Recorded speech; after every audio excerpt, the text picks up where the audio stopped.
Bismillahirrahmanirrahim. Yang terhormat Ibu Kepala Sekolah SDN 1 Cintanagara, yang terhormat Ibu Resa sebagai peserta CGP, dan yang terhormat semua peserta Bapak dan Ibu Guru SDN 1 Cintanagara. Assalamualaikum warahmatullahi wabarakatuh.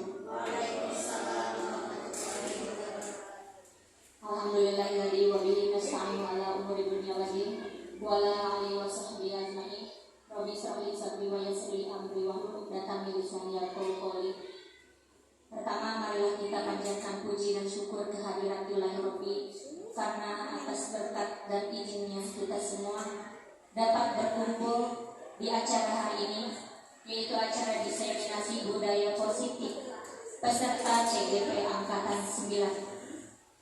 Adapun susunan acara yang akan dibawakan hari ini, yaitu yang pertama pembukaan yang disampaikan oleh saya sendiri, yang kedua menyanyikan lagu Indonesia Raya, yang ketiga sambutan kepala sekolah, dan yang keempat pemaparan materi inti. Pembukaan sudah saya sampaikan. Untuk itu kita akan melanjutkan acara yang kedua, yaitu menyanyikan lagu Indonesia Raya yang akan dipimpin oleh Bu Nur Asia. Untuk peserta dimohon berdiri.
Acara selanjutnya yaitu sambutan dari Kepala Sekolah SDN 1 Cintanagara. Untuk Ibu Kepala Sekolah dipersilakan.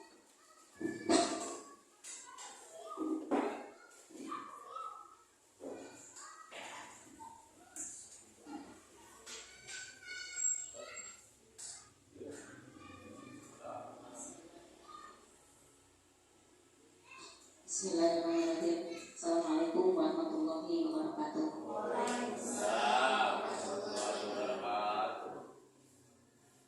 Ibu dan Bapak Guru saya semuanya, alhamdulillah pada kesempatan ini bisa mengikuti acara diseminasi budaya positif peserta CGP.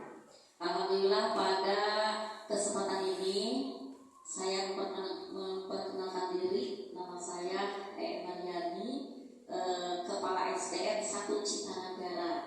Alhamdulillah dengan adanya calon guru penggerak, saya merasa bahagia untuk ke depan calon guru penggerak ini akan membawa anak didik kita agar disiplin lebih ditingkatkan dengan ada calon guru penggerak ini. Saya pernah mendengar calon guru penggerak ini waktu dulu, kalau tidak salah dibatasi usianya. Kalau yang sudah 50 tahun tidak bisa.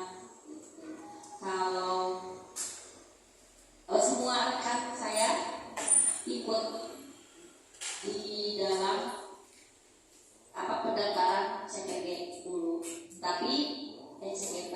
Tapi setelah disaring atau dilihat usianya sudah pada tua. Tapi sekarang alhamdulillah di SD kami guru-gurunya masih muda. Jadi alhamdulillah SDN 1 Citanagara ini ada 2 calon guru penggerak.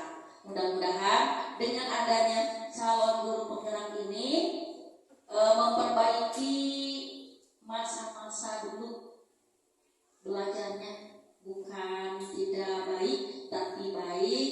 Tapi kalau ada, alhamdulillah nanti kalau ada guru penggerak bisa ditingkatkan lagi cara belajarnya, cara mengajarnya, cara apapun juga, alhamdulillah. Jadi kami sebagai kepala sekolah alhamdulillah ada 2 calon guru penggerak. Mudah-mudahan yang 2 ini mendapat nilai yang baik. Kemudian setelah nanti lolos calon jadi guru penggerak, mudah-mudahan guru yang lain bisa mengikuti karena masih muda-muda. Terus selanjutnya guru penggerak ini adalah contoh yang baik karena masa depan atau tahun-tahun yang akan datang kurikulumnya akan berganti. Yang dulu KTSP, kemudian ganti lagi Kurtilas. Nanti setelah tahun 2004 ke depan, insya Allah semuanya akan diganti dengan kurikulum merdeka. Jadi saya harap guru-guru yang di sini bisa daftar menjadi calon guru penggerak. Itu aja yang saya bisa sampaikan. Wassalamualaikum warahmatullahi wabarakatuh. Terima kasih untuk Ibu Kepala Sekolah yang telah memberikan sambutannya. Kita lanjutkan ke acara selanjutnya, yaitu acara inti pemaparan materi dari peserta CGP Ibu Resa Diana Mardiah. Kepadanya dipersilakan.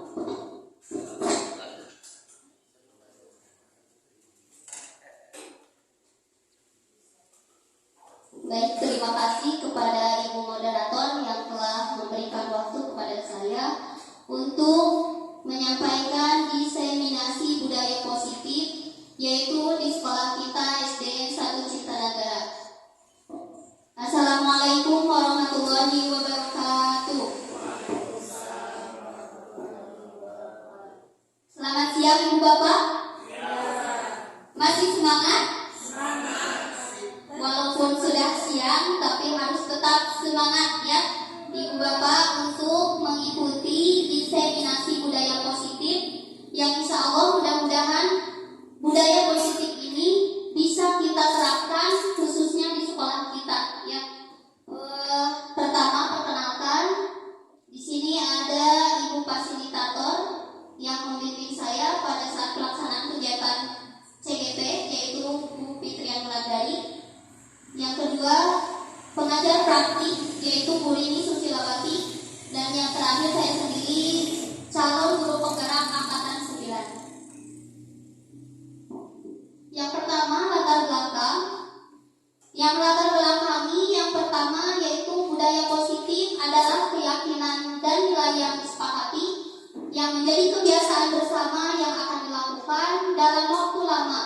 Budaya positif dapat ditetapkan dalam pembuatan keyakinan kelas agar siswa merasa terlibat dan bertanggung jawab dalam menjalankan disiplin tersebut. Yang kedua, guru belum menerapkan penyelesaian masalah menggunakan segitiga restitusi. Dan yang ketiga, guru masih sering kali menggunakan posisi kontrol sebagai penghukum, membuat rasa bersalah, dan teman. Agar terjadi perubahan positif, maka perlu adanya kolaborasi antar semua warga sekolah. Selanjutnya yaitu tujuan aksi nyata. Adapun tujuannya yang pertama, murid merasa terlibat dan bertanggung jawab dalam menjalankan disiplin. Yang kedua, murid merasakan proses menciptakan kondisi untuk memperbaiki kesalahannya sehingga karakter mereka lebih kuat ketika kembali pada kelompoknya. Selanjutnya, konsep inti budaya positif. Ada beberapa konsep tentang budaya positif. Yang pertama, disiplin positif dan nilai-nilai kebijakan universal. Yang kedua, teori motivasi, hukuman dan penghargaan. Yang ketiga, keyakinan kelas. Keempat, kebutuhan dasar manusia. Kelima, posisi kontrol guru. Dan yang keenam, segitiga restitusi. Sebentar.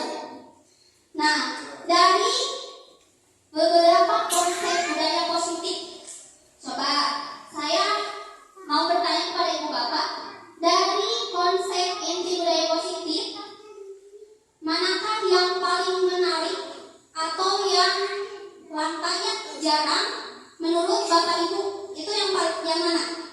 Dari beberapa konsep inti budaya positif, mana? Iya. Yang terakhir berarti ya, segitiga restitusi. Ini jarang kita bukan temui ya.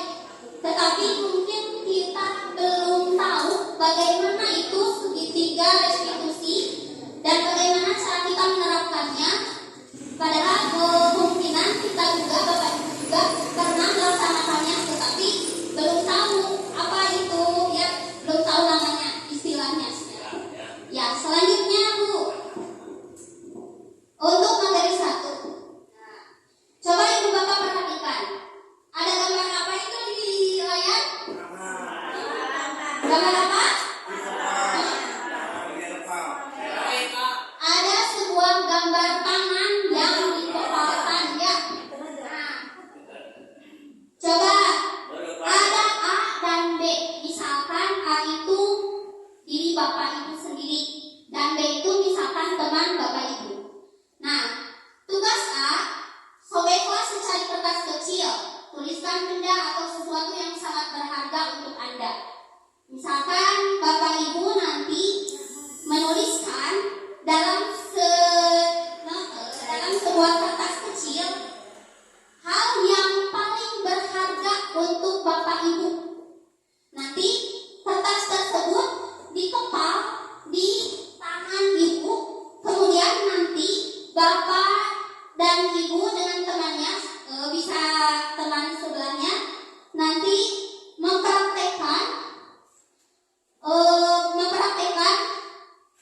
teman Anda itu nanti membujuk atau bisa menghardik juga bisa, misalkan mengintimidasi atau memarahi, menggoda, membujuk, ataupun dengan cara Bapak Ibu sendiri, terserah mau bagaimanapun, asal meminta kepada Bapak Ibu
genggaman tangan tersebut adalah sebuah hal atau sesuatu hal yang sangat berharga untuk Buimas sendiri.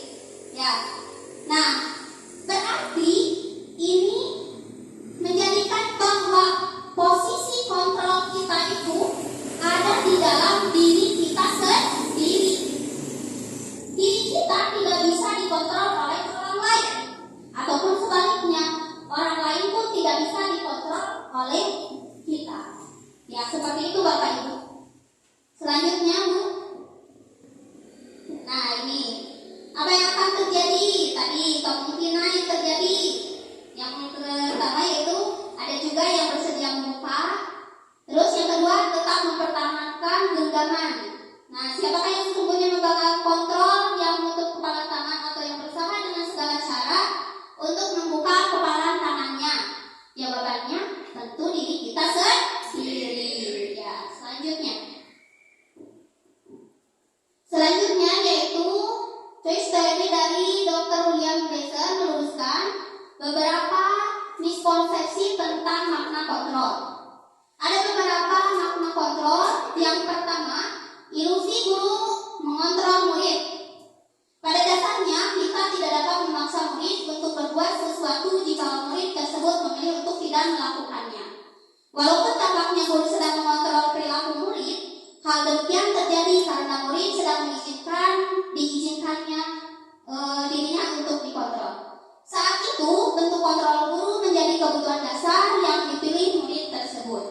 Teori kontrol menyatakan bahwa semua perilaku memiliki tujuan, bahkan terhadap perilaku yang tidak disukai. Nah, jadi di sini ilusi guru mengontrol murid sebenarnya bukan guru yang mengontrol murid tersebut, tetapi pada kenyataannya yaitu diri murid tersebut yang mengizinkan dirinya untuk dikontrol. Ya, yang kedua ilusi bahwa semua penguatan positif, efektif dan bermanfaat. Penguatan positif atau bujukan adalah bentuk-bentuk kontrol. Segala usaha untuk mempengaruhi murid agar memulai suatu perilaku tertentu adalah suatu usaha untuk mengontrol murid tersebut. Dalam jangka waktu tertentu, kemungkinan murid tersebut akan menyadarinya dan mencoba untuk menolak bujukan kita, atau bisa jadi murid tersebut menjadi tergantung pada pendapat sang guru untuk berusaha. Yang selanjutnya, yang ketiga, ilusi bahwa kritik dan membuat orang merasa bersalah dapat menguatkan karakter. Menggunakan kritik dan rasa bersalah untuk mengontrol murid menuju pada identitas gagal. Mereka belajar untuk merasa buruk tentang diri mereka. Mereka mengembangkan dialog diri yang negatif. Kadang-kala sulit bagi guru untuk mengidentifikasi bahwa mereka sedang melakukan perilaku ini, karena seringkali guru cukup menggunakan suara halus untuk menyampaikan pesan negatif. Mungkin ini juga pernah kita lakukan ya. Saya sendiri juga pernah melakukan kritik dan membuat orang merasa bersalah yang dapat menguatkan karakter yang ditujukan kepada siswa kita ya. Nah, selanjutnya yang keempat, ilusi bahwa orang dewasa memiliki hak untuk memaksa. Banyak orang dewasa yang percaya bahwa mereka memiliki tanggung jawab untuk membuat murid-murid berbuat hal-hal tertentu. Adapun yang dilakukan dapat diterima selama ada sebuah kemajuan berdasarkan sebuah pengukuran kinerja.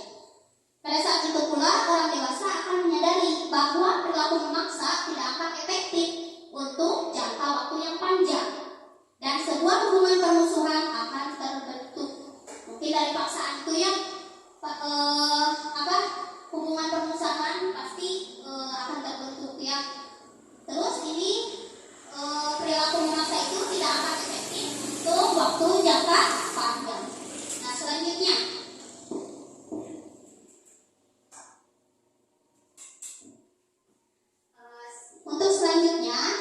yaitu perubahan paradigma. Nah, bagaimana seseorang bisa berubah dari paradigma stimulus respon kepada pendekatan teori kontrol? Stephen R. Covey, Principle Centered Leadership tahun 1991 mengatakan bahwa bila kita ingin membuat kemajuan perlahan, sedikit-sedikit ubahlah sikap atau perilaku kita. Namun, bila kita ingin memperbaiki cara-cara utama kita, maka kita perlu mengubah kerangka acuan kita. Ubahlah bagaimana Anda melihat dunia, bagaimana Anda berpikir tentang manusia, ubahlah paradigma Anda. Skema pemahaman dan penjelasan aspek-aspek tertentu tentang realitas. Nah, ini tentang perubahan paradigma dari stimulus respon menuju teori kontrol. Menurut stimulus respon, yang pertama, realitas atau kebutuhan kita itu sama. Padahal, menurut teori kontrol, realitas kebutuhan kita itu berbeda. Kedua, semua orang melihat hal yang sama. Sedangkan menurut teori kontrol, setiap orang itu memiliki gambaran berbeda. Selanjutnya, menurut stimulus respon, kita mencoba mengubah orang agar berpandangan sama dengan kita. Sedangkan menurut teori kontrol, kita berusaha memahami pandangan orang lain tentang dunia. Selanjutnya, perilaku buruk dilihat sebagai satu kesalahan. Menurut teori kontrol, semua perilaku memiliki tujuan. Selanjutnya, orang lain bisa mengontrol saya. Menurut teori kontrol, hanya Anda yang bisa mengontrol diri Anda sendiri. Selanjutnya, saya bisa mengontrol orang lain. Itu menurut stimulus respon. Sedangkan menurut teori kontrol, Anda tidak bisa mengontrol orang lain. Selanjutnya, menurut stimulus respon, pemaksaan ada pada saat rujukan gagal. Sedangkan menurut teori kontrol, kolaborasi dan konsensus menciptakan pilihan-pilihan baru. Dan yang terakhir, model berpikir menang atau kalah itu menurut stimulus respon. Sedangkan menurut teori kontrol, model berpikir menang-menang. Untuk selanjutnya yaitu disiplin positif. Disiplin positif merupakan pendekatan mendidik anak untuk melakukan kontrol diri, menguasai diri, dan pembentukan kepercayaan diri. Seseorang yang memiliki disiplin berarti mereka bisa bertanggung jawab terhadap apa yang dilakukannya, karena mereka mendasarkan tindakan pada nilai-nilai kebajikan. Sebagai pendidik, kita harus menciptakan anak-anak yang memiliki disiplin positif, sehingga mereka bisa berperilaku dengan mengacu pada nilai-nilai kebajikan dan memiliki motivasi intrinsik, bukan karena paksaan, pujian, atau hukuman. Jadi harus ada kesadaran dari diri anak sendiri, jangan ada paksaan ataupun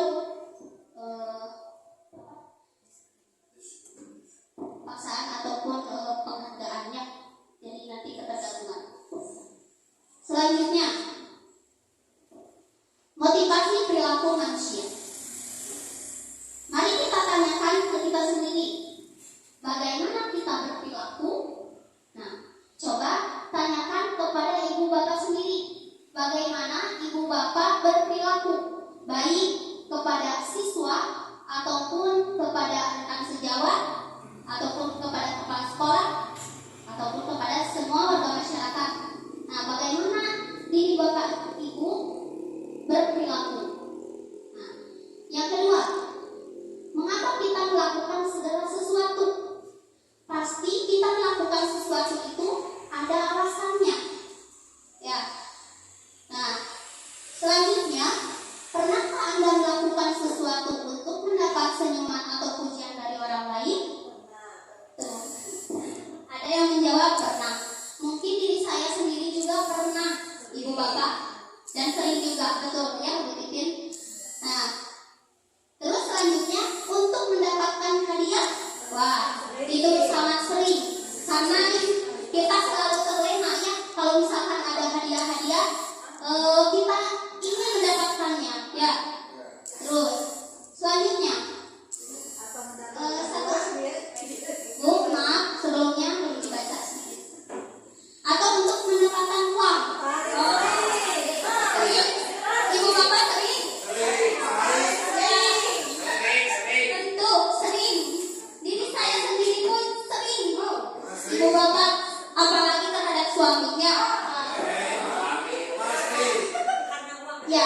selanjutnya.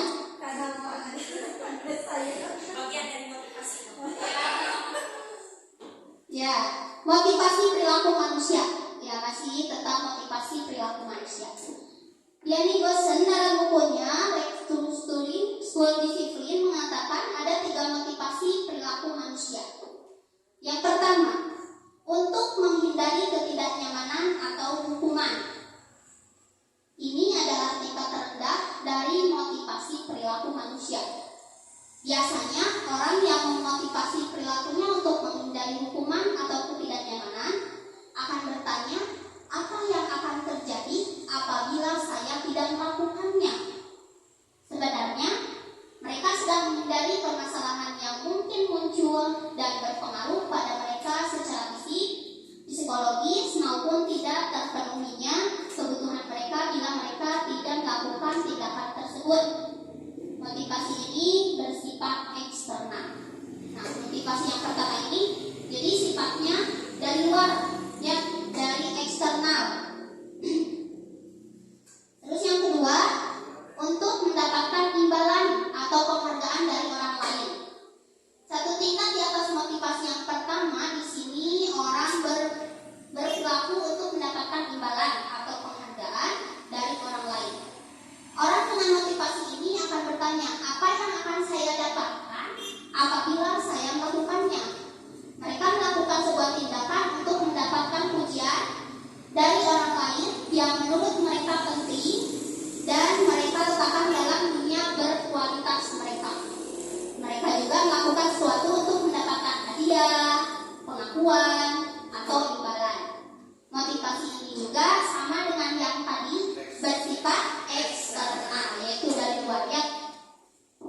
Selanjutnya yang ketiga, motivasi yang terakhir, untuk menjadi orang yang mereka inginkan dan menghargai diri sendiri dengan nilai-nilai yang mereka percaya. Nah, di sini ada nilai-nilai yang mereka percaya. Apakah di sini ibu bapak bisa menyebutkan salah satu nilai-nilai yang bisa diyakini oleh kita? Contohnya seperti apa? Nilai-nilainya seperti apa? Misalkan, Bu Titin, ya. Salah satunya dengan mengikuti kegiatan ini, kita meyakini bahwa kita tidak hanya ingin. Kalau misalkan tadi kan motivasi itu ada yang eksternal dan ada yang internal. Kalau yang eksternal salah satunya tadi kita hanya ingin mengikuti saja. Sedangkan kalau dari internal kita percaya bahwa dengan mengikuti desiminasi ini kita akan mengambil pelajaran dan nilai-nilai yang mungkin nanti akan diterapkan di kelas kita masing-masing. Iya, tepuk tangan buat Bu Titin. Ya, bagus sekali, ya. Tadi berpendapat Bu Titin untuk motivasi yang ketiga ini, mereka menginginkan dan menghargai diri sendiri. Contohnya tadi mengikuti kegiatan desiminasi ini dari kesadaran dan untuk mendapatkan sebuah pelajaran dari kegiatan ini. Dan mungkin nilai-nilai yang dapat kita yakini atau kita percayai, contohnya misalkan ada tanggung jawab, misalkan bisa, ya, ataupun bisa nilai-nilai yang lain, disiplin, terus ya seperti jujur. Nah, itu contoh-contoh nilai-nilai yang kita yakini, ya. Nah, orang dengan motivasi ini akan bertanya, akan menjadi orang yang seperti apa apabila saya melakukannya. Mereka melakukan sesuatu karena nilai-nilai yang mereka yakini dan hargai, dan mereka melakukannya karena mereka ingin menjadi orang yang melakukan nilai-nilai yang mereka yakini tersebut. Ini adalah motivasi yang akan membuat seseorang memiliki disiplin positif karena motivasi berperilakunya bersifat internal atau dari dalam diri kita, ya. Selanjutnya yaitu hukuman dan penghargaan.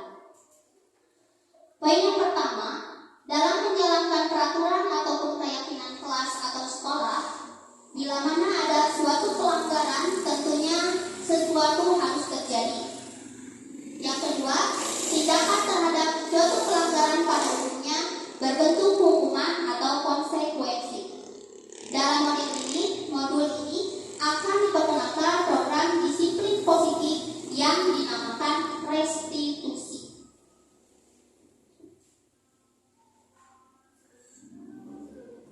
Nah, di sini ada beberapa tindakan guru.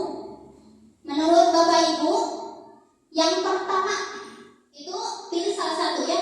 Apakah itu termasuk hukuman atau konsekuensi? Langsung bisa dijawab oleh Bapak Ibu. Yang pertama, mencatat 100 kali di dalam buku kalimat, saya tidak akan terlambat lagi karena terlambat ke sekolah. Termasuk hukuman atau konsekuensi? Iya. Coba hukuman ya Bapak Ibu. Yang kedua, lari mengelilingi lapangan basket 2 kali karena terlambat lari ke sekolah. Konsekuensi atau hukuman? Ya. Ya. Yang pertama tadi apa? Yang kedua? Ya, baik. Catat ya Bapak Ibu. Nanti disamakan. Yang ketiga, membersihkan coretan yang dibuatnya di meja tulis. Nah, Bapak Ibu ini orang-orang hebat dan pintar-pintar. Ya. Terus selanjutnya, murid diminta untuk push up 15 kali karena tidak menggunakan masker di sekolah. Ya, hukuman. Selanjutnya, menggantikan kertas tugas teman yang telah dicoret-coret. Bagus sekali Ibu Bapak guru, hebat ya semuanya. Terus selanjutnya, berjemur di lapangan basket pukul 12 siang karena mengobrol dengan teman. Iya. Terakhir, murid diminta bertelanjang kaki, bukan bertelanjang. Nah, sepanjang hari karena tidak menggunakan sepatu warna hitam sesuai peraturan.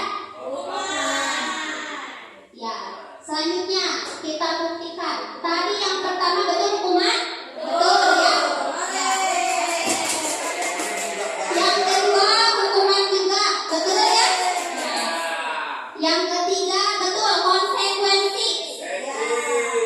Yang keempat hukuman, betul. Yang kelima menggantikan kertas tugas, konsekuensi, betul juga. Yang kelima hukuman dan yang keenam hukuman juga. Berarti jawaban Ibu Bapak semuanya benar. Tepuk tangan. Tadi ada yang mau bertanya? Selanjutnya. Ya, selanjutnya nanti ya ada sesi tanya jawab insyaallah. Untuk selanjutnya, ciri-ciri dari hukuman dan konsekuensi. Adapun ciri-ciri hukuman, yang pertama tidak terencana. Jadi secara tiba-tiba langsung terjadi tanpa direncanakan terlebih dahulu. Itu hukuman ya. Yang kedua, murid tidak tahu apa yang akan terjadi karena tidak direncanakan. Nah, murid juga tidak tahu apa yang akan terjadi. Terus yang ketiga, murid tidak dilibatkan. Itu berarti guru ya yang terlibat. Yang keempat, bersifat satu arah. Jadi dari guru langsung ya, bersifat satu arah. Yang terakhir, berupa fisik maupun psikis. Disakiti dengan perbuatan atau kata-kata. Jadi hukuman itu bisa berbentuk kata-kata ataupun bisa dengan fisik. Ya, itu hukuman. Untuk ciri-ciri konsekuensi, yang pertama, terencana dan sudah disepakati. Nah, beda dengan hukuman ya. Tadi hukuman secara tiba-tiba tanpa direncanakan. Tetapi konsekuensi itu direncanakan terlebih dahulu dan disepakati. Yang kedua, dibuat oleh guru dan murid, sudah tahu sebelumnya dan konsekuensinya. Yang ketiga, diberikan berdasarkan data yang diukur. Yang keempat, guru selalu memonitor murid. Dan yang terakhir, murid tidak dibuat nyaman. Untuk selanjutnya, dihukum oleh penghargaan. Nah, ada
ketepatan atau lebih banyak membuat kesalahan. Yang selanjutnya, menurunkan kualitas atau berhenti berkembang. Yang tadi yang siswa tidak ingin mencoba lagi, ya. Jadi kualitasnya menurun karena tidak mau bergerak lagi karena melihat temannya yang selalu mendapatkan penghargaan. Terus mematikan kreativitas. Dan yang selanjutnya menghukum tidak mendapat penghargaan. Yang terakhir merusak motivasi dalam diri. Nah ini ya ibu bapak yang perlu kita sadari dan perlu kita pahami. Untuk penghargaan, kita tidak tahu bahwa penghargaan itu bisa menurunkan kreativitas anak, membuat anak iri, tetapi kita kan suka melakukannya. Ya, nah itu harus kita pahami atau kita bisa diminimalisir ya. Boleh sih boleh, tapi itu dalam jangka pendek ya, tidak harus terus menerus secara berkelanjutan terus-terusan, tidak boleh seperti itu ya. Nah, terus selanjutnya baik penghargaan maupun hukuman adalah cara-cara mengontrol perilaku seseorang yang menghancurkan potensi untuk menghancurkan pembelajaran yang sesungguhnya. Selanjutnya, tindakan memberikan penghargaan nilainya sama dengan menghukum seseorang. Akibatnya sangat miris sekali ya Bapak Ibu. Nah, terus selanjutnya, restitusi menjadi sebuah pendekatan untuk menciptakan disiplin positif. Selanjutnya Bu, restitusi. Apa itu restitusi? Restitusi adalah proses menciptakan kondisi bagi murid untuk memperbaiki kesalahan mereka sehingga mereka bisa kembali pada kelompok mereka dengan karakter yang lebih kuat. Ini pendapat dosen tahun 2004. Restitusi juga adalah proses kolaboratif yang mengajarkan murid untuk mencari solusi untuk masalah dan membantu murid berpikir tentang orang seperti apa yang mereka inginkan dan bagaimana mereka harus memperlakukan orang lain. Nah, ini menurut Selson Bosen tahun 1996. Baik Bu, selanjutnya. Nah, selanjutnya yaitu ciri-ciri restitusi. Di bawah ini adalah ciri-ciri restitusi yang membedakannya dengan program disiplin lainnya. Pertama, bukan untuk menebus kesalahan, namun untuk belajar dari kesalahan. Ya. Yang kedua, memperbaiki hubungan dengan melakukan atau melaksanakan kegiatan restitusi bisa memperbaiki hubungan. Selanjutnya, restitusi adalah tawaran, bukan paksaan. Terus, menuntun untuk melihat ke dalam diri, mencari kebutuhan dasar yang mendasari tindakan. Restitusi diri adalah cara yang paling baik. Fokus pada karakter, bukan tindakan. Menguatkan, fokus pada solusi, mengembalikan murid yang berbuat salah pada kelompoknya. Itu adalah ciri-ciri restitusi. Ya, selanjutnya yaitu keyakinan kelas. Keyakinan yaitu nilai-nilai kebajikan universal yang disepakati secara tersirat dan tersurat, lepas dari latar belakang suku, negara, bahasa, maupun agama. Guru berperan dalam mewujudkan terbentuknya keyakinan kelas atau sekolah dengan cara membuat kesepakatan antara guru dan murid. Pembentukan keyakinan sekolah atau kelas yang pertama bersifat lebih abstrak daripada peraturan yang lebih rinci dan konkret. Jadi keyakinan kelas ini bersifat lebih abstrak ya dibandingkan dengan peraturan-peraturan. Yang kedua berupa pernyataan-pernyataan universal. Yang ketiga, pernyataan keyakinan kelas senantiasa dibuat dalam bentuk positif. Bagaimana ini bentuk positif ini? Misalkan pada peraturan kita misalkan contoh jangan terlambat datang ke sekolah. Misalkan itu biasanya ada di dalam peraturan atau dalam tata tertib sekolah.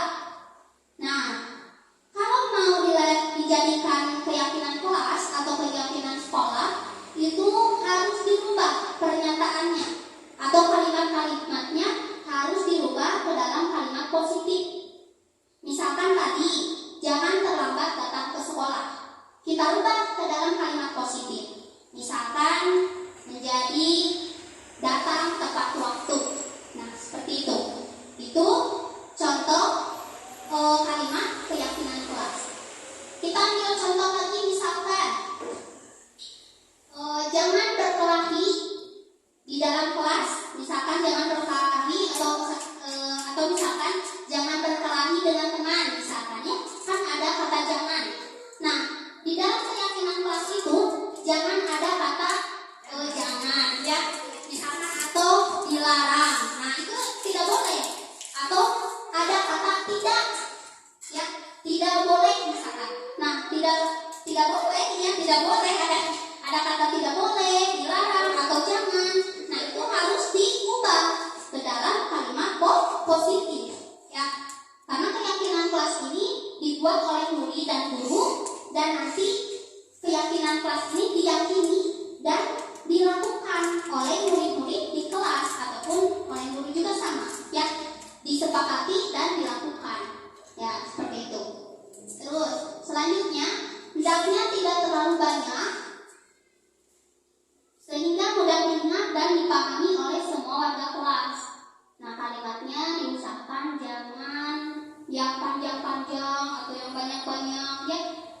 Karena apa? Kan anak-anak tidak semuanya bisa mengingat ya ataupun bisa memahami kalimat keyakinan kelas tersebut. Selanjutnya, sebaiknya sesuatu yang dapat diterapkan di lingkungan tersebut. Nah, harus sesuatu yang bisa dilakukan atau dilaksanakan di lingkungan kelas ataupun di lingkungan sekolah. Selanjutnya, semua warga kelas hendaknya ikut berkontribusi dalam pembuatan keyakinan kelas lewat kegiatan curah pendapat. Nah, ini cara membuat keyakinan kelas itu bisa dengan misalkan curah pendapat, bisa membagikan kertas kecil ya, kertas warna kecil kepada anak-anak dan mereka bisa menuliskannya atau mencurahkan pendapat mereka apa yang akan dijadikan keyakinan kelas itu ya. Setelah itu nanti bisa ditempel. Setelah ditempel nanti bisa dipilih oleh guru dan oleh siswa mana saja yang akan menjadikan atau yang disepakati untuk menjadikan keyakinan kelas ya. Nah, setelah disepakati lalu bisa ditempel dan ditandatangani oleh guru dan siswa-siswa yang ada di kelas tersebut. Nah, ibu bapak, kalau misalkan di kelas ibu bapak ada yang sudah melakukan atau melaksanakan keyakinan kelas, itu sudah bagus. Nah, apabila yang belum, bisa dibuatkan atau membuat untuk kedepannya. Selanjutnya, keyakinan sekolah atau kelas selanjutnya bisa diletakkan di dinding kelas di tempat yang mudah dan dilihat semua warga kelas. Sudah selesai, sudah ditandatangani oleh semua siswa, nanti bisa ditempel ya, ditempel di tempat yang terlihat ya, mudah dilihat, yang terlihat tiap hari. Nah, itu seperti itu. Selanjutnya, adapun langkah-langkah atau prosedur keyakinan kelas. Yang pertama, mempersilahkan warga sekolah atau murid-murid di sekolah atau kelas untuk bercurah pendapat. Tadi sudah disinggung ya. tentang peraturan yang perlu disepakati di sekolah atau kelas. Yang kedua, mencatat semua masukan-masukan para murid atau warga sekolah. Tadi juga sudah disinggung. Yang ketiga, sejumlah keyakinan kelas sesuai prosedur pembentukan keyakinan sekolah atau kelas. Gantilah kalimat-kalimat dalam bentuk negatif menjadi positif. Tinjau kembali daftar surat pendapat yang sudah dicatat. Tinjau ulang keyakinan sekolah atau kelas secara bersama-sama. Menyetujuinya dengan menandatangani keyakinan sekolah atau kelas tersebut termasuk guru dan semua warga atau murid. Keyakinan sekolah atau kelas selanjutnya bisa diletakkan di dinding kelas di tempat yang mudah dilihat oleh semua warga kelas. Ya. Selanjutnya. Nah, di sini ada contoh keyakinan kelas. Yang saya ambil yang pertama keyakinan kelas 1. Keyakinan kelasnya seperti misalkan setiap anggota kelas perlu belajar. Yang kedua, setiap anggota kelas perlu senang. Yang ketiga, setiap anggota kelas perlu melakukan tugas. Yang keempat, setiap anggota kelas perlu saling menghargai. Yang kelima, setiap anggota kelas perlu merasa aman. Nah, ini juga bisa dijadikan sebuah keyakinan kelasnya seperti ini contohnya. Untuk keyakinan kelas 5, ya ini contohnya seperti selalu bersikap positif, senantiasa menjadi diri terbaik. Ini contoh di kelas atas ya, kelas 5, tadi di kelas 1, kelas 2. Terus selanjutnya percaya dan menghormati orang lain serta barang miliknya. Berkomitmen terhadap setiap tugas, senantiasa membantu. Nah, ini bisa dijadikan keyakinan kelas di kelas ibu bapak ya, nanti bisa kita sharing-sharing dan kita bisa berkolaborasi untuk membuat keyakinan kelas tersebut. Nah, sekarang selanjutnya yaitu kebutuhan dasar manusia. Seluruh tindakan manusia memiliki tujuan tertentu. Semua yang kita lakukan adalah usaha terbaik kita untuk mendapatkan apa yang kita inginkan. Ketika kita mendapatkan apa yang kita inginkan, sebetulnya saat itu kita sedang memenuhi satu atau lebih dari satu kebutuhan dasar kita. Ketika seorang murid melakukan suatu perbuatan yang bertentangan dengan nilai-nilai kebajikan atau melanggar peraturan, hal itu sebenarnya dikarenakan mereka gagal memenuhi kebutuhan dasar mereka. Selanjutnya,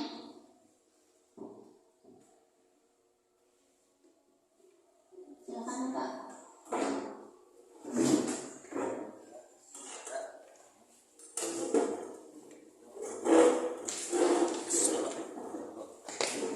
Untuk selanjutnya, 5 kebutuhan dasar manusia menurut Dr. William Glasser dalam Choice Theory.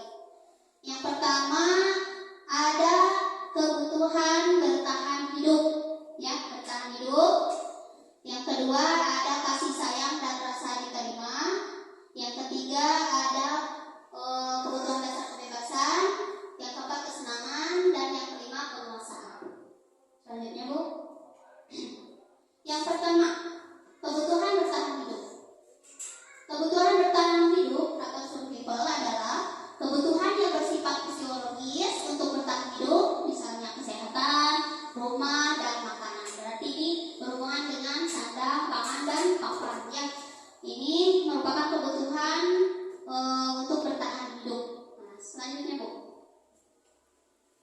Yang kedua, kebutuhan sayang dan rasa diterima atau kebutuhan untuk diterima.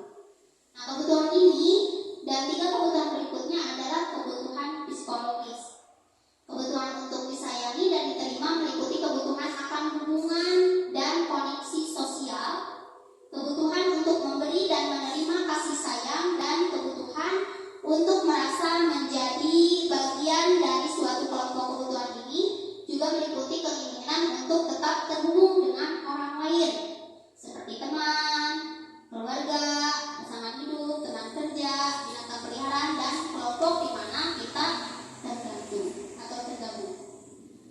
Selanjutnya, yang ketiga kebutuhan dasar penguasaan, yaitu kebutuhan pengakuan atas kemampuan. Kebutuhan ini berhubungan dengan kekuatan untuk mencapai sesuatu, menjadi kompeten, menjadi terampil, diakui atas prestasi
ya Bapak Ibu, kalau kita misalkan hidupnya tidak ada kesenangan sedikit pun, bagaimana apa yang akan kita rasakan dan apa yang akan terjadi? Ya, kita bisa membayangkannya. Selanjutnya, posisi kontrol guru. Posisi kontrol guru itu ada 5 macam, ya. Yang pertama yaitu sebagai penghukum. Seorang penghukum bisa menggunakan hukuman fisik ataupun fisik maupun verbal. Contohnya, patuhi aturan saya atau awas, kamu selalu saja salah, selalu pasti dan selalu terakhir selesai. Nah, itu contoh kalimat yang diutarakan oleh guru yang berperan atau posisi kontrolnya sebagai penghukum. Yang kedua, pembuat merasa bersalah. Pembuat merasa bersalah akan menggunakan keheningan yang membuat orang lain merasa tidak nyaman, bersalah, atau rendah diri. Kata-kata yang keluar dengan lembut akan misalkan seperti ini. Ibu sangat kecewa sekali dengan kamu. Berapa kali Bapak harus memberitahu kamu ya? Nah, itu pembuat merasa bersalah. Yang ketiga yaitu posisi kontrol sebagai teman.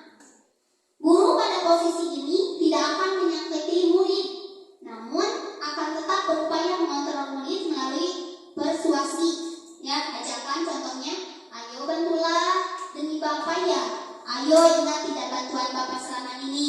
Nah, itu posisi sebagai teman. Selanjutnya yaitu pemantau. Memantau berarti mengawasi. Posisi pemantau berdasarkan pada peraturan-peraturan dan konsekuensi. Contoh kalimat-kalimatnya, peraturannya apa? Apa yang telah kamu lakukan? Sanksi atau konsekuensinya apa? Nah, itu sebagai pemantau. Dan yang terakhir yaitu posisi kontrol manajer.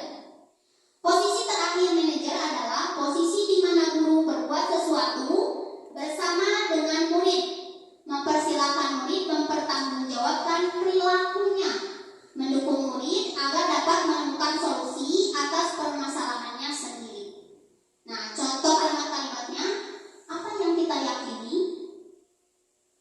Apakah kamu meyakininya? Jika kamu meyakininya, apakah kamu bersedia memperbaikinya? Jika kamu memperbaiki ini, hal ini menunjukkan apa tentang dirimu? Apa rencana kamu untuk memperbaiki hal ini? Nah, ini kalimat-kalimat yang diutarakan oleh guru yang posisi kontrolnya sebagai manajer. Nah, coba perhatikan Ibu Bapak. Bapak Ibu hebat, silakan. Tidak usah ditulis ya. Silakan. Posisi kontrol apa yang selama ini Bapak Ibu laksanakan di kelas Bapak Ibu?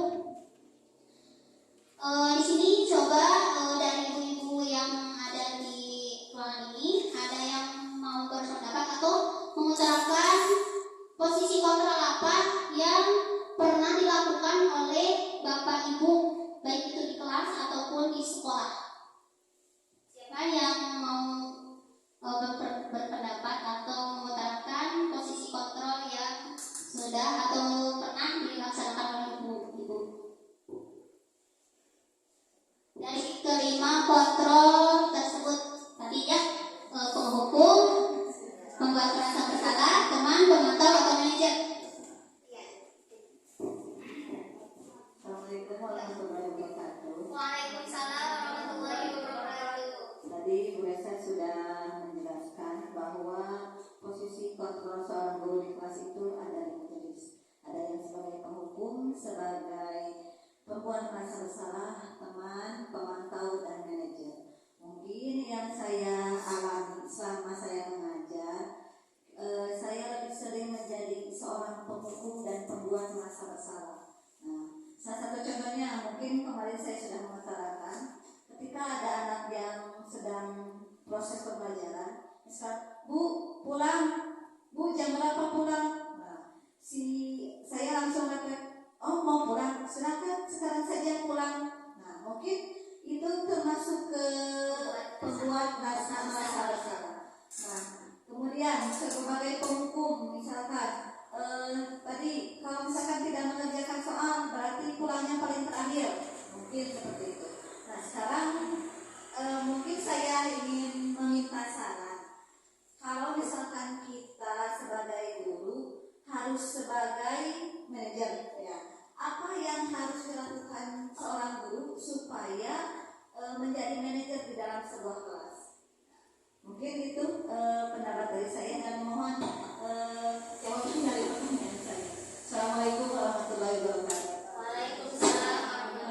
Untuk pertanyaannya mungkin ditampung di sesi pertanyaan. Ibu bisa melanjutkan materi selanjutnya. Ya, siap. Terima kasih kepada Bu Titin yang sudah berpendapat, terus sudah sharing kegiatan atau posisi kontrol mana yang sudah dilaksanakan atau pernah dilakukan di kelas Ibu sendiri ya. Untuk pertanyaannya insya Allah nanti di akhir acara ya insya Allah. Nah, untuk selanjutnya nah ini posisi ideal seorang guru, posisi di mana guru berbuat sesuatu bersama dengan murid, mempersilahkan murid mempertanggungjawabkan perilakunya, mendukung murid agar dapat menemukan solusi atas permasalahannya sendiri. Posisi manajer mengacu pada restitusi yang dapat menjadikan murid sebagai manajer bagi dirinya sendiri sehingga tercipta identitas positif atau berhasil pada diri murid.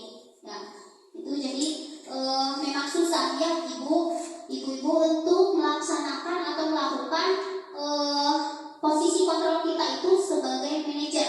Tetapi walaupun sulit, kita harus mencoba dan kita harus bisa menerapkannya terhadap khususnya terhadap murid-murid kita atau siswa kita ya. Nah, selanjutnya yaitu segitiga restitusi. Adapun langkah-langkahnya untuk kegiatan segitiga restitusi itu ada 3 langkah. Yang pertama yaitu menstabilkan identitas. Teori kontrolnya kita semua akan melakukan hal terbaik yang bisa kita lakukan. Langkah yang kedua, validasi tindakan yang salah. Insya Allah nanti ya setelah ini saya akan memperlihatkan kepada ibu bapak contoh dari kegiatan segitiga restitusi berbentuk video ya nanti insya Allah. Yang kedua, validasi tindakan yang salah. Teori kontrolnya semua perilaku memiliki alasan. Dan yang ketiga, menanyakan keyakinan. Teori kontrolnya kita semua memiliki motivasi internal. Selanjutnya Bu. Nah, di sini ada piramida segitiga restitusi. Tadi sudah disinggung. Dari segitiga restitusi itu ada 3 langkah. Yang pertama tadi menanyakan keyakinan, yaitu keyakinan kelas apa yang pertama menstabilkan identitas. Setiap orang pasti pernah melakukan kesalahan. Misalkan pernyataannya seperti itu. Terus kamu bukan satu-satunya yang pernah melakukan ini. Atau misalkan kita bisa juga semua manusia pasti pernah melakukan kesalahan. Nah itu seperti itu ya, menstabilkan identitas. Jadi si anak itu tidak merasa takut, tetapi dia tenang ya dengan perlakuan kita. Terus yang kedua yaitu validasi tindakan yang salah. Nah misalkan pernyataannya, kamu tentunya punya alasan mengapa kamu melakukan seperti itu. Atau adakah cara yang lebih efektif untuk mendapatkan apa yang kamu butuhkan? Nah itu pernyataan-pernyataan yang dilakukan oleh guru pada saat memvalidasi tindakan yang salah. Dan yang selanjutnya yaitu menanyakan keyakinan. Itu langkah yang terakhir. Contohnya bisa dengan pernyataan keyakinan kelas apa yang telah kamu langgar, atau misalkan kamu ingin menjadi orang seperti apa. Nah itu pernyataan-pernyataan yang bisa kita tanyakan kepada si anak dalam tahap menanyakan keyakinan. Selanjutnya Bu. Nah ini tadi stabilkan identitas sudah disinggung ya, bagian dasar dari segitiga bertujuan untuk mengubah identitas anak dari orang yang gagal karena melakukan kesalahan menjadi orang yang sukses. Yang kedua, berbuat salah itu tidak apa-apa. Bukannya membiarkan atau membolehkan si anak itu berbuat salah, tetapi kita hanya menenangkan, meluruskan saja ya. Terus yang ketiga, tidak ada manusia yang sempurna. Selanjutnya, saya juga pernah melakukan kesalahan seperti itu. Itu dalam stabilkan identitas. Selanjutnya, validasi tindakan yang salah. Tadi ya sudah disinggung juga, setiap tindakan kita dilakukan dengan suatu tujuan, yaitu memenuhi kebutuhan dasar. Padahal kamu bisa melakukan yang lebih buruk dari ini ya. Kamu pasti punya alasan mengapa melakukan hal itu. Nah, itu validasi tindakan yang salah. Terakhir, langkah terakhir, menanyakan keyakinan. Menanyakan keyakinan, teori kontrol menyatakan bahwa kita pada dasarnya termotivasi secara internal. Ketika identitas sukses telah tercapai, langkah 1, dan tingkah laku yang salah telah divalidasi, langkah 2, maka anak akan siap untuk dihubungkan dengan nilai-nilai yang dia percaya dan berpindah menjadi orang yang dia inginkan. Terus, apa yang kita percayai sebagai kelas atau keluarga? Nah, restitusi ini juga tidak hanya di kelas ataupun di sekolah, tetapi bisa juga kita terapkan di rumah. Bisa, ya. Nah, terus apa nilai-nilai umum yang kita telah sepakati? Apa bayangan kita tentang kelas yang ideal? Kamu mau jadi orang yang seperti apa? Ini ada sebuah analisis kasus di mana di sini ada 2 orang anak, yaitu Anto dan Dino, sedang bermain bersama di lapangan basket dan tiba-tiba terlibat dalam sebuah pertengkaran adu mulut. Dino pun menjadi emosi dan mengadakan kontak fisik, menarik kemeja Anto dengan kasar sampai 3 kancingnya terlepas. Pada saat itu, guru piket langsung melerai mereka dan mengkancingkannya mereka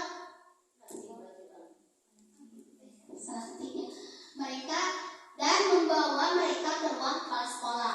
Ya. Ibu kepala sekolah, Ibu Suti, menanyakan Dino tentang keyakinan sekolah yang telah disepakati.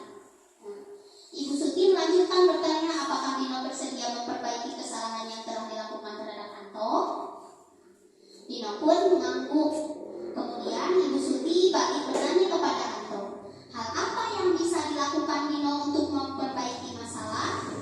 Anto menjawab, saya perlu kancing saya diperbaiki, Pak. Ibu saya akan sangat marah kalau melihat kancing baju saya sampai copot 3 kancing begini. Ibu Suti pun kembali bertanya ke Dino, apakah yang akan dia lakukan untuk menggantikan 3 kancing Anto yang terlepas? Selanjutnya, Bu. Dino berpikir sejenak, namun menjawab, wah, gak tahu, Bu. Saya lem kembali mungkin ya, Bu. Ibu Suti berpikir sebentar dan menanggapi, kalau dilem akan mudah terlepas kembali, Dino. Bagaimana kalau kamu menjahitkan saja? Bersediakah kamu? Dino tampak ragu-ragu dan menanggapi, menjahit? Mana saya tahu bagaimana menjahit, Bu. Ibu Suti meneruskan, apakah kamu bersedia belajar menjahit? Dino berpikir sejenak, memandang ke meja Anto, dan menanggapi, yang mengajari saya siapa, Bu? Dengan cepat Ibu Suti menjawab, Pak Irfan, guru tata busana. Dino kembali diam sejenak, memandang ke meja Anto yang tanpa kancing. Akhirnya Anto mengangguk, tanda menyetujui, dan sepanjang siang itu Anto belajar menjahit dan memperbaiki kemeja Anto. Terakhir kali terlihat kedua anak laki-laki tersebut, Anto dan Dino, pada jam pulang sekolah mereka sudah bercengkrama dan bersenda gurau kembali. Nah, dari kasus tersebut berarti Ibu Suti itu sudah melaksanakan atau menerapkan apa? Apa? Restitusi. Nah, ini ada pertanyaannya. Yang pertama, posisi kontrol apa yang telah dipraktikkan oleh kepala sekolah Ibu Suti? Hal-hal apa saja yang dilakukan sehingga Anda berkesimpulan demikian? Tadi yang dilakukan oleh Ibu Suti itu posisi kontrolnya sebagai apa? Manajer.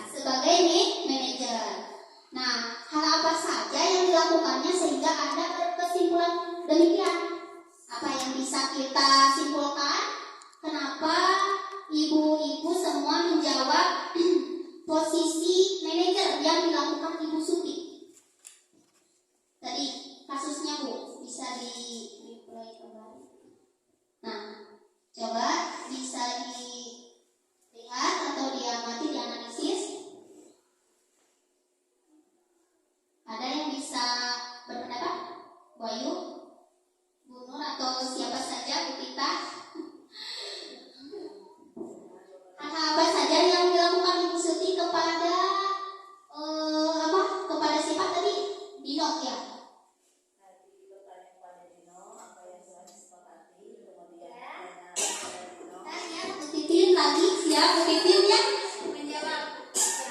Kalian harus bisa berpikir.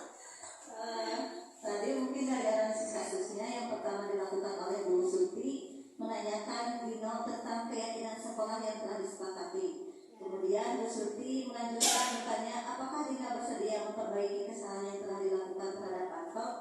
Kemudian Bu Suti memberikan pertanyaan lagi dengan mengajak Dino untuk belajar menjahit. Nah, gitu. Ya, bisa disimpulkan mungkin pertanyaan-pertanyaan itu menjadi yang mana? Ke langkah pertama, kedua, ketiga. Yang pertama misalkan ke tadi pertanyaan yang pertama apa Bu Titin? Yang pertama itu tentang keyakinan sekolah yang telah disepakati. Ya, keyakinan sekolah yang telah disepakati. Berarti itu langkah mana? Menstabilkan ya langkah diskusi yang mana? Menstabilkan identitas. Menanyakan keyakinan. Itu di awal yang tadi. Ya, yang menanyakan keyakinan. Kemudian validasi tindakan yang salah. Yang kedua, kemudian yang terakhir menstabilkan identitas. Nah, itu Yang pertama ya bagus sekali. Terima kasih kepada Bu Titin, tepuk tangan.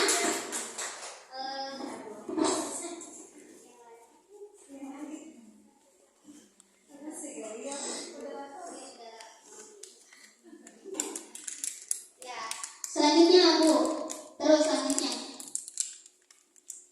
Terus nah, ini kita perkuat jawaban dari Bu Titinnya. Yang pertama, posisi kontrol apa yang telah dipraktikkan oleh kepala sekolah Ibu Siti? Hal-hal apa saja yang dilakukan sehingga Anda berkesimpulan demikian? Nah, benar sekali tadi yang diterangkan oleh Bu Titin, yaitu posisi kontrol sebagai manajer. Nah, posisi di mana guru melakukan sesuatu bersama murid. Tadi kan Ibu Suti melakukan restitusi bersama Anto dan Dino, ya. Terus mempersilahkan murid mempertanggungjawabkan perilakunya. Tadi dengan cara menyuruh Dino untuk menjahit baju. Ya, walaupun Dino tidak bisa, tetapi Ibu Suti mengarahkan Dino untuk belajar menjahit bersama Bapak Ivan, guru tata busana.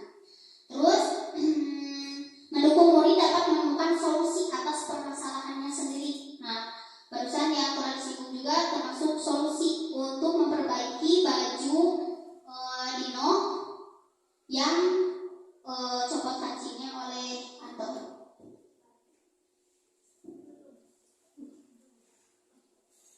Terus yang kedua, dalam kasus tersebut bagaimana Dino dikuatkan, bagaimana Anto dikuatkan oleh Ibu Suti? Jawabannya yaitu Dino dikuatkan dengan menanyakan keyakinan. Tadi benarnya ada yang diutarakan oleh Bu Titin. Terus menghubungkan keyakinan anak dengan keyakinan sekolah. Bu Suti bertanya tentang keyakinan sekolah yang telah disepakati dan bertanya apakah Dino bersedia memperbaiki kesalahan. Nah, Anto dikuatkan dengan pemenuhan kebutuhan dasarnya, yaitu dengan cara Ibu Suti balik bertanya kepada Anto, hal apa yang bisa dilakukan Dino untuk memperbaiki masalah? Nah, Anto menjawab, saya perlu kancing saya diperbaiki Pak. Ibu saya akan sangat marah kalau melihat kancing baju saya sampai copot 3 kancing begini. Nah itu ya. Nah pertanyaan selanjutnya yang ketiga, nilai-nilai kebajikan yang dituju adalah tanggung jawab. Benar sekali tadi Bu Suti sudah menyuruh kepada siswanya untuk mempertanggungjawabkan apa yang telah dilakukannya. Di mana Bu Suti mengajarkan Dino untuk bertanggung jawab atas apa yang telah dilakukan olehnya terhadap Anto, yaitu membuat kancing baju Anto terlepas kemudian memasangkannya kembali. Terus yang terakhir itu kesimpulan, langsung saja yang kesimpulannya. Yang pertama, budaya positif akan menimbulkan rasa aman dan nyaman pada murid dalam proses pembelajaran. Yang kedua, budaya positif juga mampu mendorong murid untuk mampu berpikir, bertindak, dan mencipta sebagai proses memerdekakan dirinya, sehingga murid menjadi lebih mandiri serta bertanggung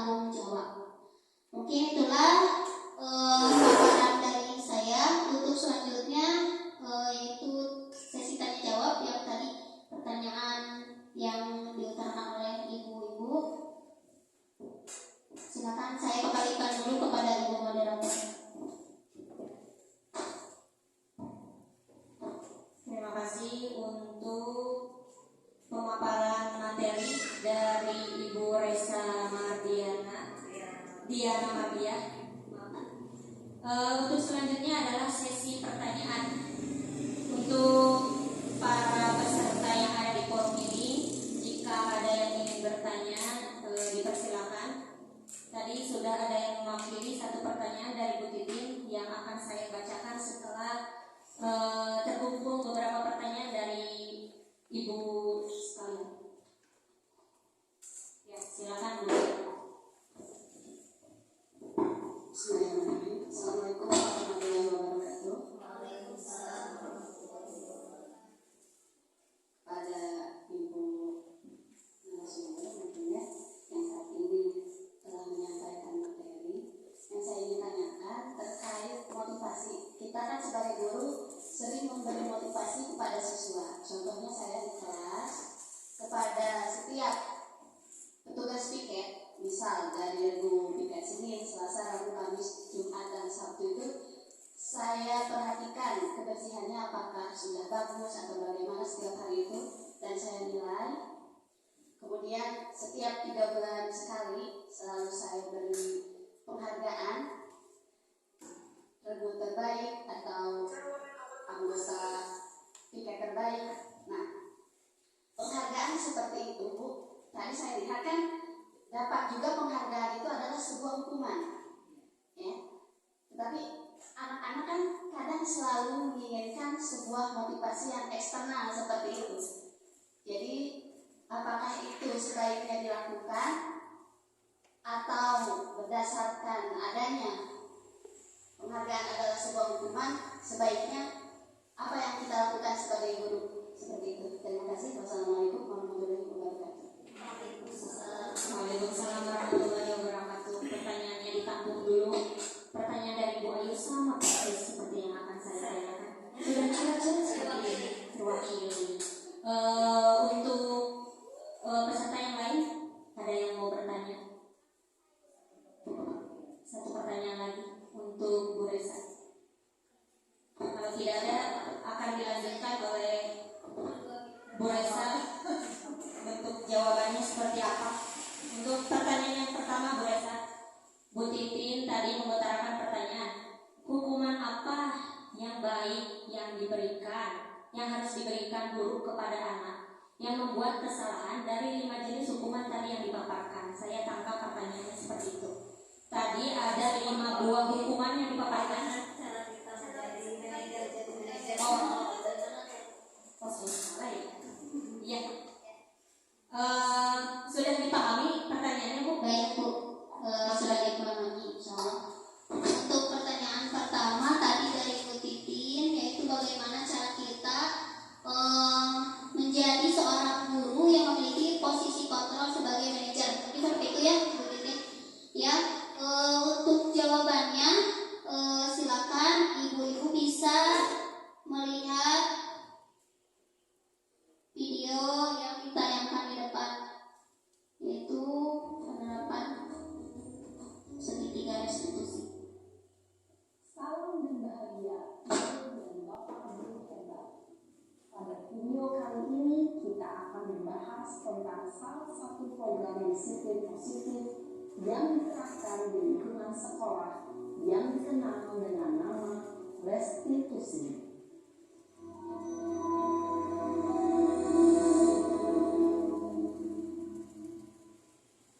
Restitusi dikembangkan oleh pakar pendidikan dari dosen, berlandaskan pada teori kontrol Dr. William Mason. Segitiga restitusi adalah suatu proses dialog yang dijalankan oleh guru atau orang tua agar dapat menghasilkan murid yang mandiri dan bertanggung jawab. Pada saat guru di posisi manajer, aspek yang dikembangkan pada murid adalah motivasi intrinsik, sehingga penanaman nilai-nilai kebajikan dapat tumbuh dan berkembang menjadi suatu kebiasaan positif yang akhirnya membentuk karakter diri. Proses dialog ini terdiri dari 3 langkah yang digambarkan pada ketiga sisi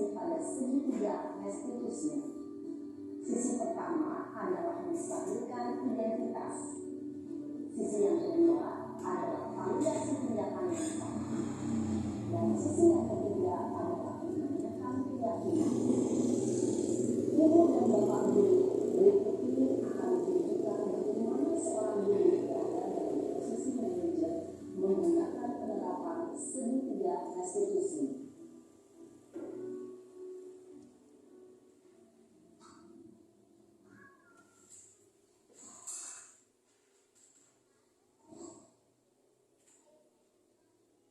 Siang Sarah, Siang Pak. sudah lama nggak ketemu Sarah? Kenapa hari ini ada di sini? Kesel Pak, kesel banget. Masa aku dikatain tukang fitnah Pak? Ya aku marah lah. Aku balik katain Eka di depan kelas. Kesel banget. Oh begitu. Ya pasti kamu marah dan kesal. Bapak juga akan marah apabila ada yang menuduh Bapak seperti itu. Kemudian pada saat itu kamu melakukan apa? Ya saya harus ngatain Eka lah Pak. Kesel banget. Saya bisa dia di depan teman-teman lain. Oh begitu. Pasti kamu melakukan seperti itu karena suatu alasan tertentu kan? Iya lah, masa saya diam saja Pak. Ya saya bela diri lah.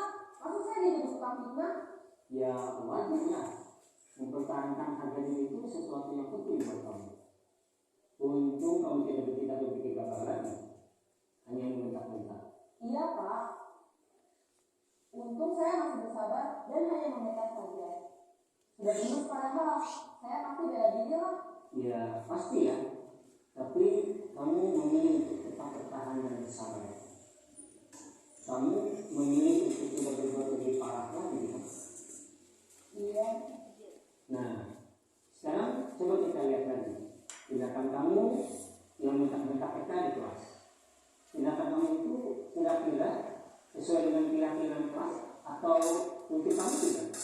Enggak lah Pak. Capek Pak di rumah. Jadi keyakinan atau prinsip mana yang perlu sesuai dengan keinginan kamu? Ya saya sebenarnya sangat menghargai orang lain. Mungkin saat itu saya menjadi emosi. Jadi tidak menunjukkan sikap itu. Kamu meyakini tidak? Menghargai orang lain itu penting buat kamu. Yakin lah Pak. Iya, setuju. Kita harus saling menghargai. Namun ada juga keyakinan yang kita sepakati yang perlu kita jalankan apabila kita sedang marah kan? Ya saya bisa lebih proaktif. Mulai dengan diri sendiri. Saya bisa lebih sabar, mengambil waktu juga untuk berpikir mau apa selanjutnya.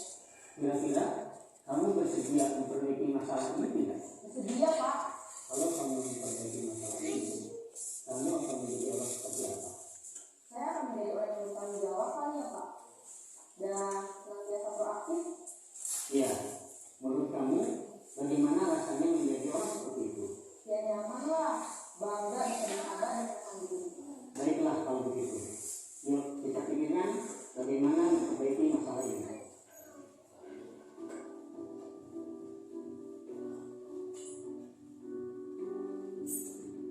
Ibu dan bapak guru hebat.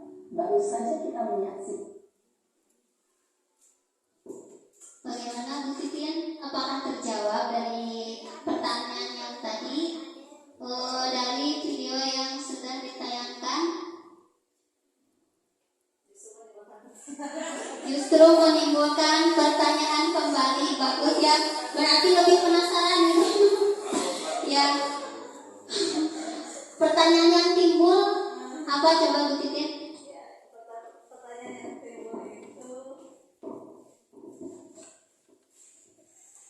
Setelah tadi saya melihat video tersebut, mungkin yang saya ambil sih pertama kali yang harus kita lakukan sebelum kita memasuki sebuah semester pembelajaran. Di awal pembelajaran kita harus membuat kesepakatan kelas dan keyakinan kelas terlebih dahulu. Mungkin itu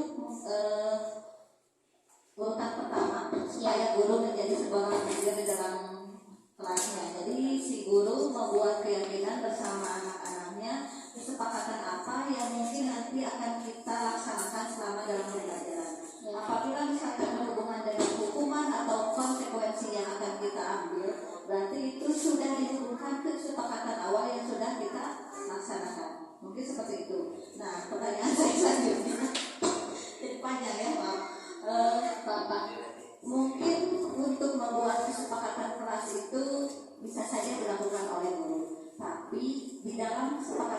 kelas ini, kadang-kadang siswanya susah untuk menuliskan kesepakatan namanya kesepakatan yang harus dibuat. Jadi kan anak-anak susah untuk mengutarakan di dalam Curhat pendapat, ya, ya. seperti itu.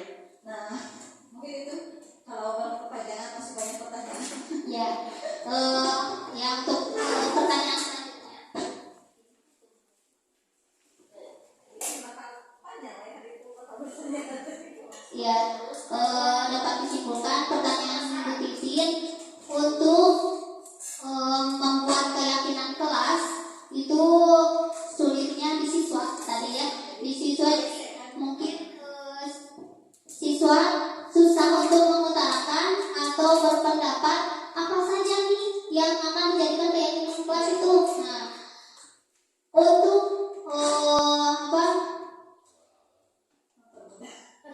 untuk mempermudah siswa, pertama-tama kan tadi di dalam keyakinan kelas ada prosedur-prosedur yang harus kita laksanakan sebagai guru. Nah, di awalnya sebelum kita membuat keyakinan kelas, kita awali dengan memberi arahan atau memberi pemahaman terhadap anak apa saja yang termasuk keyakinan kelas itu, atau kita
tidak merasa puas ya, sehingga terus mencari jawaban yang dapat memuaskan.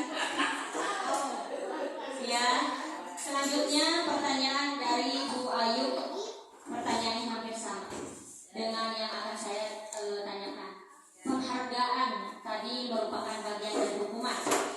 Yang saya lihat itu ada penghargaan menurunkan kualitas, ada penghargaan dapat menurunkan kreativitas. Tadi seperti yang dicontohkan oleh Bu Ayu, ada penghargaan untuk setiap kelas yang bersih, yang tertib dan lain-lain. Bagaimana sebaiknya yang dilakukan oleh guru untuk menggantikan penghargaan tersebut? Karena pada dasarnya setiap murid butuh apresiasi. Mungkin seperti itu ya, Boy? Ya, mohon dijawab. Ya, untuk pertanyaan dari Bu Ayu, pertanyaannya sangat hebat sekali. Mungkin sebelum saya mengikuti kegiatan CGP ini, saya juga belum tahu atau tidak tahu bagaimana itu penghargaan itu bisa menurunkan kreativitas anak, bisa membuat anak itu tersakiti. Nah, saya juga belum tahu, tapi setelah saya mempelajari khususnya budaya positif ini, khususnya tadi penghargaan itu bisa menghukum anak, menurut pendapat saya, alangkah lebih baiknya untuk kedepannya penghargaan tersebut bukan tidak boleh ya, tapi diminimalisir mungkin ya, diminimalisir supaya anak tersebut tidak tergantung atau tidak jadi bagaimana ya pemikirannya, anak itu melakukan hal tersebut itu karena ada hal yang dia inginkan, mungkin seperti itu pendapat saya. Tapi kalaupun misalkan ada dari bapak atau ibu guru yang hebat ini ingin memberikan pendapatnya, bagaimana ya silakan. Terus sebenarnya untuk pertanyaan tadi disinggung bagaimana cara memotivasi siswa ya tadi masih berhubungan dengan itu. Ya silakan, mungkin dari bapak ibu yang ingin mencurahkan atau berpendapat dari pertanyaan dari ibu, silakan. Bagaimana Ibu Bapak? Apakah menimbulkan pertanyaan baru? Banyak? Kalau saya pribadi sih banyak. Mungkin banyak. Ya pastinya banyak sekali pertanyaan-pertanyaan yang ibu bapak pikirkan. Namun dengan waktu yang terbatas, ya insya Allah mungkin di belakang layar kita bisa sharing, bisa berkolaborasi tentang khususnya tentang materi budaya positif. Karena budaya positif ini menurut saya sangat penting dan harus wajib dilaksanakan di sekolah kita. Siap Ibu Bapak? Iya. Siap semuanya? Iya. Ya siap, tidak siap harus siap karena kita itu sebagai penuntun pengarah terhadap siswa-siswa kita. Siswa mau menjadi apa itu tergantung kita sebagai gurunya. Mungkin itu ya Ibu Bapak. Mungkin itu saja dari saya. Mohon maaf bila terdapat banyak kekurangan. Mudah-mudahan apa yang telah saya sampaikan bisa bermanfaat khususnya untuk diri saya sendiri, umumnya buat Ibu Bapak semuanya. Amin ya Allah ya Rabbal Alamin. Demikian dari saya. Wassalamualaikum warahmatullahi wabarakatuh.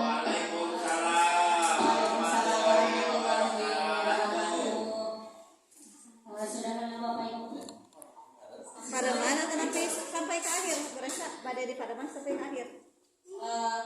Ya, saya ucapkan terima kasih kepada pemateri yang telah memaparkan materinya